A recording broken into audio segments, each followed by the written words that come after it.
The empire that almost ruled the world.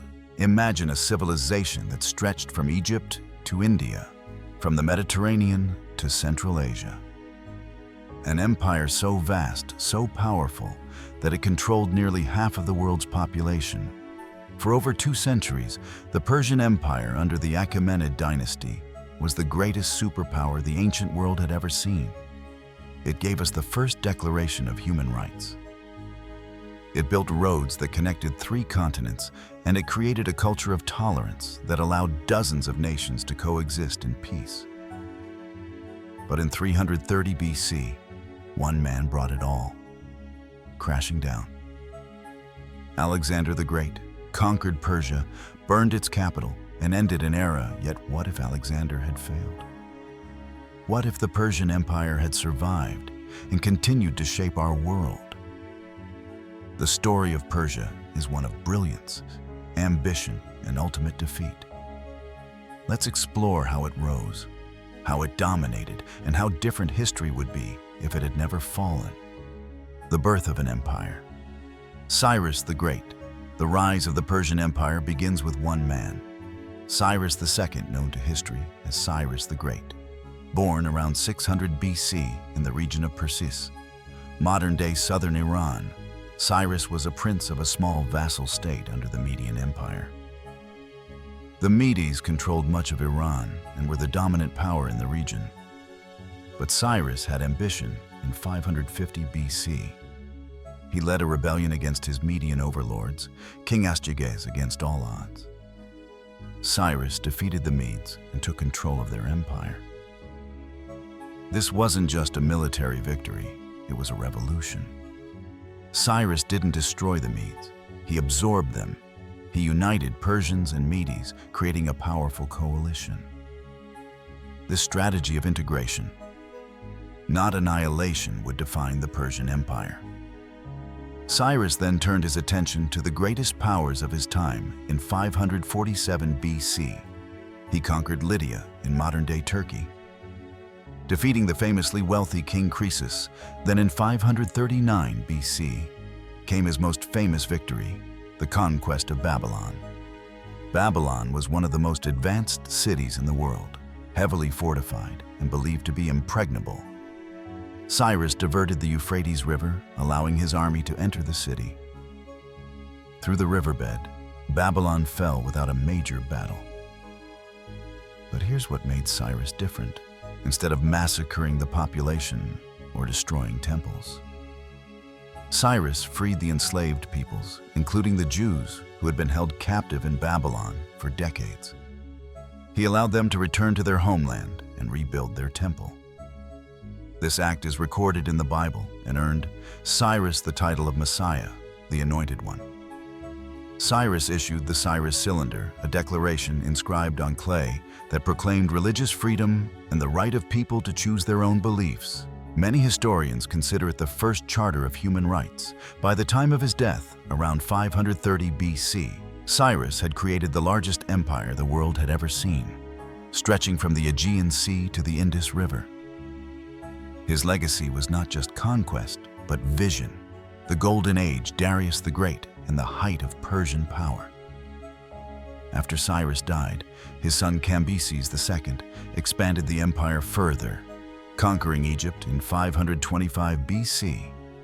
But Cambyses' reign was short and chaotic after his death. A power struggle erupted in 522 BC. A distant relative named Darius emerged. Victorious, Darius I, known as Darius the Great, ruled from 522 to 486 BC and transformed Persia into a true superpower. Darius was a brilliant administrator. He divided the empire into satrapies, provinces, each governed by a satrap who answered directly to the king. This system allowed Persia to control vast territories efficiently. Darius built the Royal Road, a 1,600-mile highway, stretching from Sardis in modern Turkey to Susa in Iran. This road allowed messengers to travel across the empire in just 7 days. A journey that previously took months, the Royal Road became the backbone of Persian trade, communication, and military logistics. Darius also standardized currency, introducing the daric, a gold coin that became the dominant currency across the known world. He created a postal system often considered the first in history, and established a legal code that applied across the empire. Under Darius, Persia reached its territorial peak, controlling Egypt, Libya, Thrace, Macedonia, parts of Greece, the entire Middle East, Central Asia, and parts of India.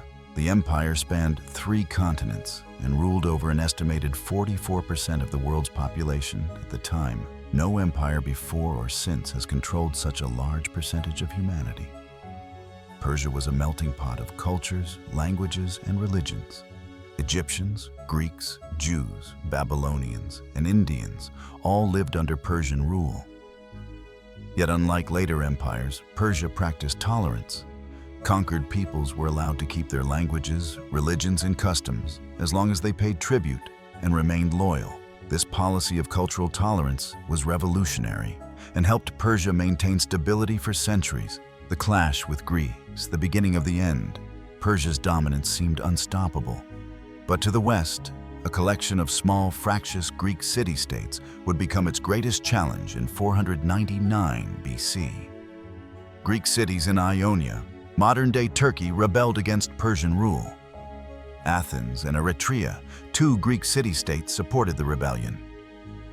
Darius crushed the Ionian revolt, but he didn't forget Athens and Eretria's interference in 490 BC. Darius sent a massive fleet to punish Greece. The Persian army landed at Marathon near Athens, vastly outnumbering the Greek defenders, but in one of history's most famous battles. The Athenian hoplites, using superior tactics, defeated the Persians. This was a shock. The mighty Persian Empire had been beaten by a small city-state. Darius vowed revenge, but died before he could launch another invasion.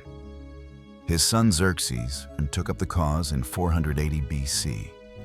Xerxes led the largest invasion force in ancient history, estimated at over 100,000 soldiers and 600 warships. He crossed the Hellespont, the strait separating Asia from Europe, on a bridge of boats. At first, the invasion seemed unstoppable. The Persians crushed the Spartans at Thermopylae, though the 300 Spartans and their allies inflicted heavy casualties and delayed the Persian advance.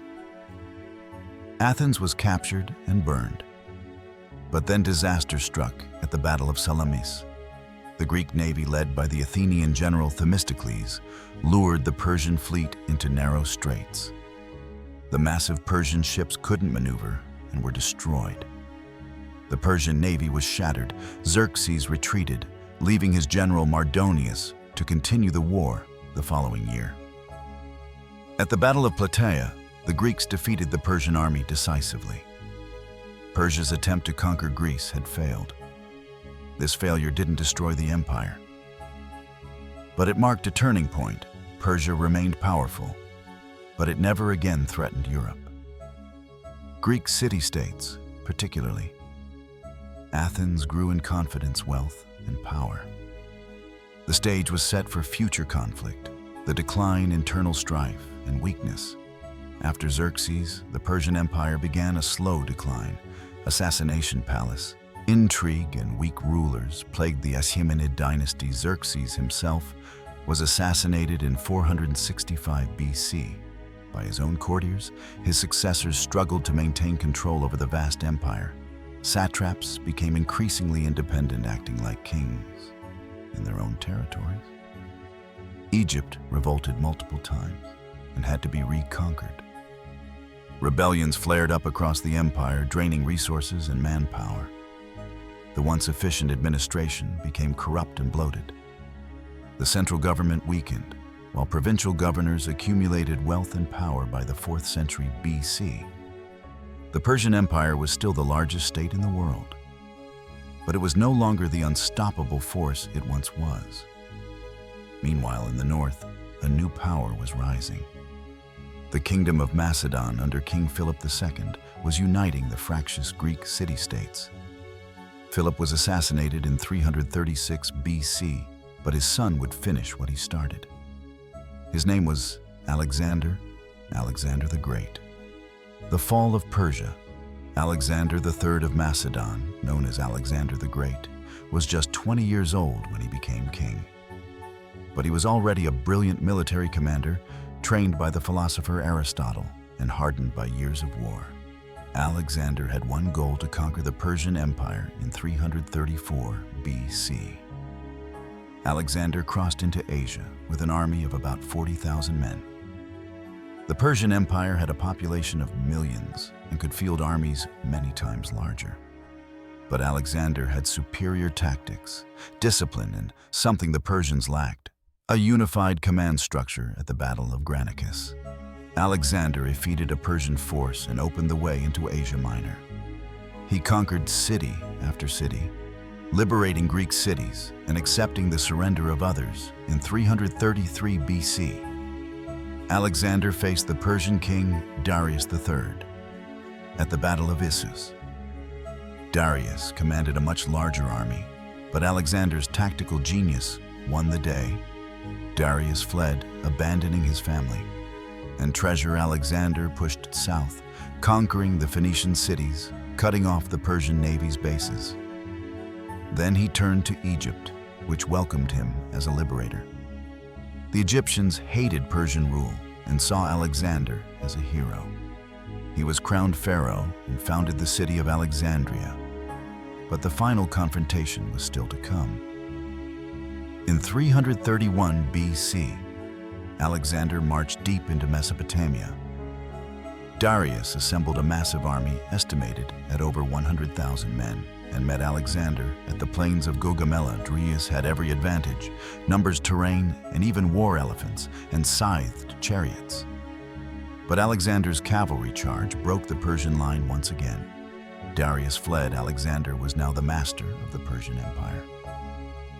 He marched to the great Persian capitals. Babylon opened its gates without resistance. Susa surrendered. Then came Persepolis, the ceremonial capital of the Achaemenid dynasty.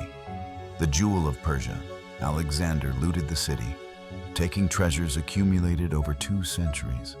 Then, in an act that remains controversial to this day, he burned Persepolis to the ground. Some say it was revenge for the Persian burning of Athens. Others say it was a drunken accident. Whatever the reason, the symbolic heart of the Persian Empire was destroyed. Darius fled east, trying to rally support. But in 330 BC, he was betrayed and murdered by his own satraps. Hoping to win favor with Alexander, the Achaemenid dynasty was over. The Persian Empire had fallen. Alexander tried to blend Greek and Persian cultures. He adopted Persian customs, married Persian noblewomen, and even dressed in Persian royal attire. But his dream of a unified Greco-Persian Empire died with him in 323 BC, at just 32 years old. After his death, his generals divided his empire, and Persia fragmented into the Seleucid Empire. Later, it would be conquered by the Parthians and then the Sassanids. But the glory of the Achaemenid Persian Empire was gone forever. The legacy, what Persia gave the world, though the Achaemenid Empire fell. Its influence never disappeared. Persian administrative practices influenced later empires, from Rome to the Islamic caliphates. The concept of a professional postal system, roads connecting vast territories, and standardized currency all originated with Persia's Zoroastrianism. The religion of the Persian Empire influenced Judaism, Christianity, and Islam. Concepts like heaven and hell, the final judgment, and the struggle between good and evil have roots in Zoroastrian belief. Persian art, architecture, and culture spread across the ancient world.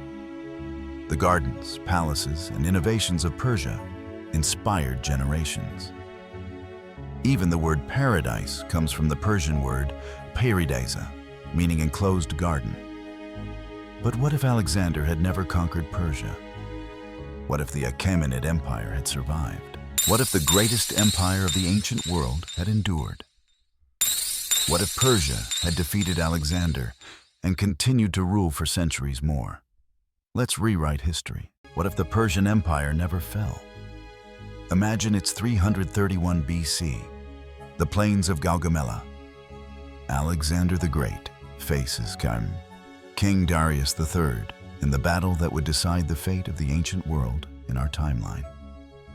Alexander's tactical brilliance won the day. But what if Darius had made different choices?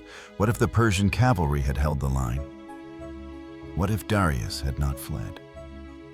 In this alternate timeline, the Battle of Gaugamela ends differently. The Persian army stands firm.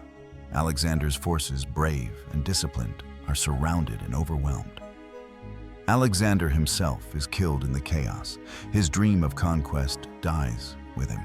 The Persian Empire survives, and history takes a radically different path. Persia defeats Alexander. The immediate consequences. With Alexander dead, his Macedonian army retreats in disarray without their charismatic leader. The invasion collapses. The Greek city-states, emboldened by Alexander's initial victories, now face the wrath of a vengered Persian Empire. Darius III, humiliated by years of defeats, finally has his moment of triumph. He doesn't just push the Greeks back. He invades Greece itself within a decade.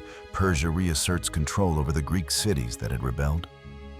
Athens, Sparta, and Thebes are forced to submit Persian garrisons. Occupy Greek territory. The dream of Greek independence is crushed.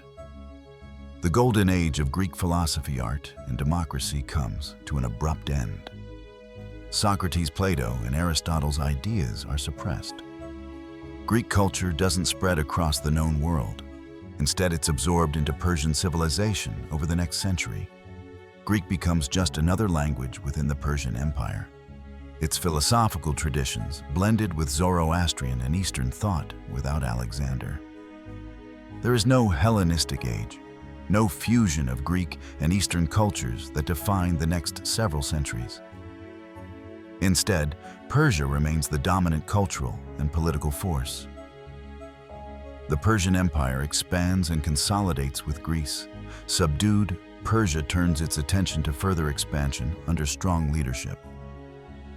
The empire pushes west into the Mediterranean and east into India by 300 BC. The Persian Empire controls not just the Middle East, but also Greece, Egypt, North Africa, Central Asia, and the Indus Valley. This is the largest contiguous empire the ancient world has ever seen. The Achaemenid dynasty continues to rule for centuries, implementing reforms that strengthen central authority. The satrapy system is perfected, preventing the independence of regional governors that plagued the empire. In our timeline, infrastructure improves. The royal road is extended, connecting all corners of the empire. Trade flourishes between East and West. Persian becomes the lingua franca from the Mediterranean to India. Much like English is today, Zoroastrianism spreads, becoming one of the world's dominant religions. The absence of Rome's rise, one of the most significant consequences of Persian survival, is the fate of Rome in our timeline. Rome rose to power in the Mediterranean, filling the vacuum left by Alexander's fragmented empire. But in this alternate timeline, Rome faces a very different world as Rome begins its expansion in Italy in the 3rd century BC. It encounters not weak Hellenistic kingdoms, but a unified Persian Empire, controlling Greece, Egypt, and the Eastern Mediterranean. When Rome attempts to expand eastward in the 2nd century BC, it clashes with Persia. The Punic Wars against Carthage might still happen, but Rome's eastward expansion is blocked. Persia's vast resources, professional armies, and strategic depth make it impossible for Rome to conquer the East without the wealth and glory gained from Eastern conquests. Rome remains a regional Italian power, not a world empire. The Roman Empire as we know it never forms. This has cascading effects on Western history. Roman law, Roman engineering, and Roman culture don't spread across Europe.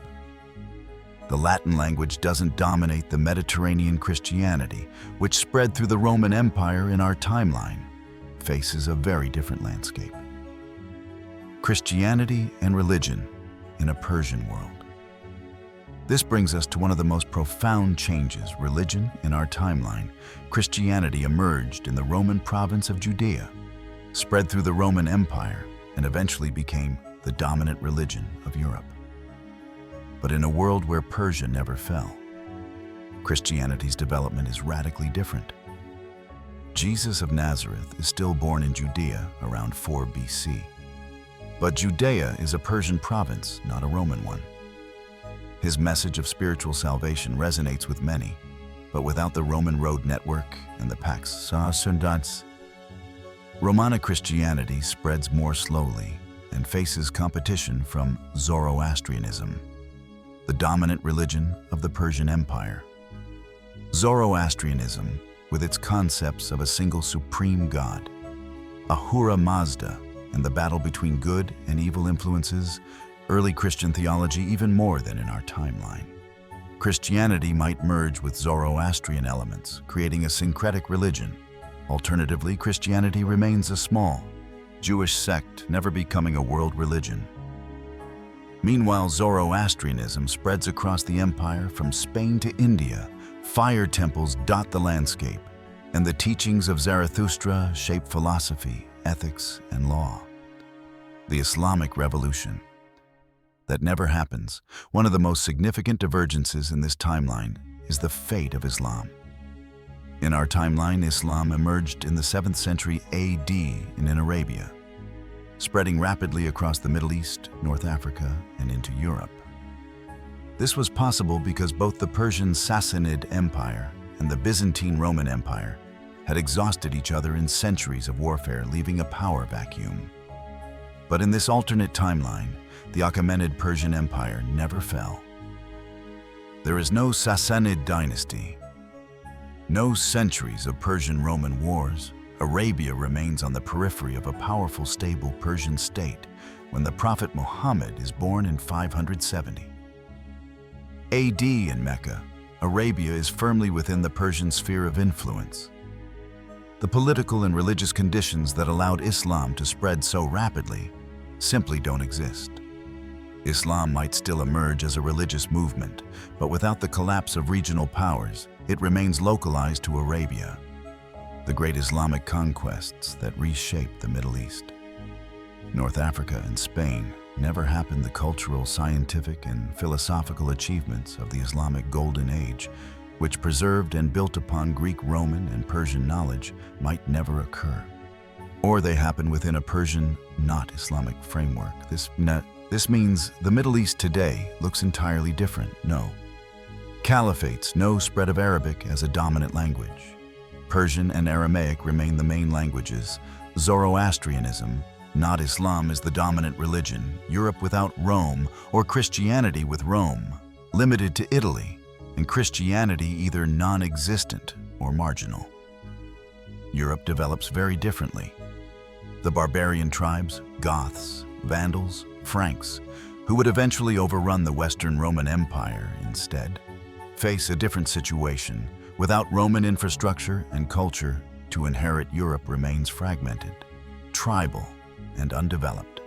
The concept of Christendom, the unity of European kingdoms under the Catholic Church, never forms the feudal system. Might still develop, but without the unifying influence of the Church. Europe remains a patchwork of pagan kingdoms, the Renaissance, the Enlightenment, and the Scientific Revolution, all of which were influenced by the rediscovery of Greco-Roman texts through Islamic and Byzantine sources, might never happen. Or they happen much later. Technological and cultural development in Europe lags centuries behind the Persian-dominated East Persian technological and cultural dominance. With the Persian Empire stable and continuous for over a millennium, it becomes the center of human civilization. The Library of Persepolis, not the Library of Alexandria, becomes the repository of human knowledge. Persian scholars preserve and expand upon Greek philosophy, mathematics, astronomy, and medicine. Zoroastrian priests and Persian philosophers debate ethics, metaphysics, and the nature of existence. Persian becomes the language of science, literature, and diplomacy. Technological innovation flourishes. The Persians already had advanced irrigation systems, roads, and architecture with centuries of stability. They develop even more sophisticated technologies. Printing might be invented centuries earlier than in our timeline.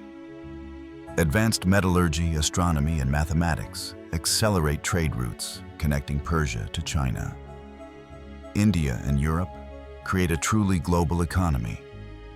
Persian merchants dominate the Silk Road, the modern world under Persian hegemony.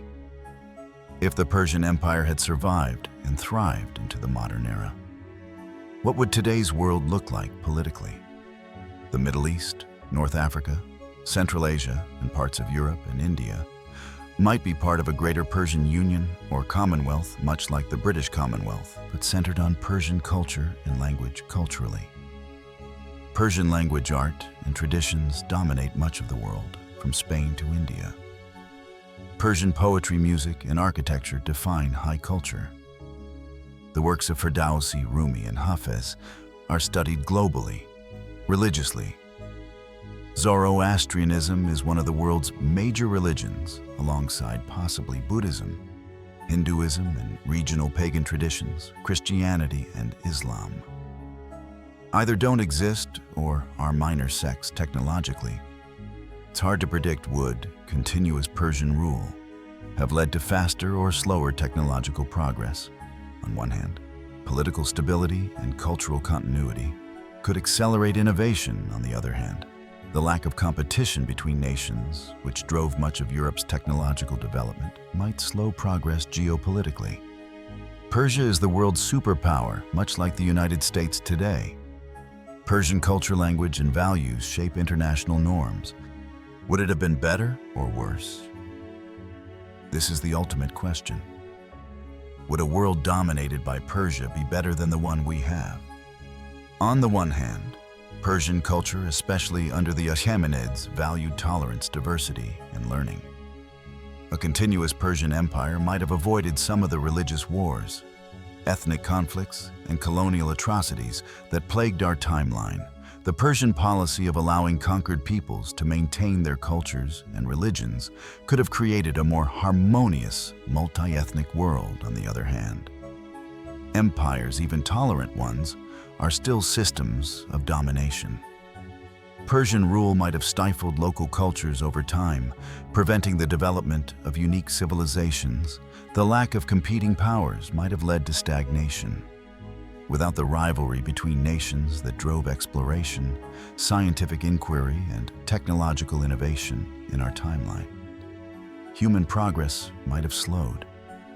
Additionally, the absence of Christianity and Islam, two religions that, despite their flaws, have profoundly shaped ethics, philosophy, and law, means the moral and intellectual landscape of humanity would be unrecognizable. Concepts of individual rights, social justice, and human dignity, which have roots in Judeo-Christian and Islamic thought, might have developed differently or not at all. Conclusion: an empire that could have changed everything. If the Persian Empire had never fallen, if Alexander the Great had been defeated at Gaugamela, the entire trajectory of human civilization would have changed. The ancient world would have remained Persian, not Hellenistic. Rome would never have become a world. Empire, Christianity, and Islam might never have spread globally. Europe would be a backwater, not the center of global power for centuries, and the modern world would be shaped by Persian language, culture, and values. Zoroastrianism, not Christianity or Islam, would be a dominant world religion. The Middle East today might be stable, prosperous, and unified under Persian cultural hegemony. Or it might be an authoritarian empire, stifling freedom and innovation. We'll never know. But the Persian Empire was one of history's greatest civilizations, a beacon of tolerance, innovation, and culture. Its fall to Alexander changed the world forever. Yet, in an alternate timeline where Darius stood his ground, where the Achaemenid dynasty endured, and where Persia never fell, humanity's story would be almost unrecognizable.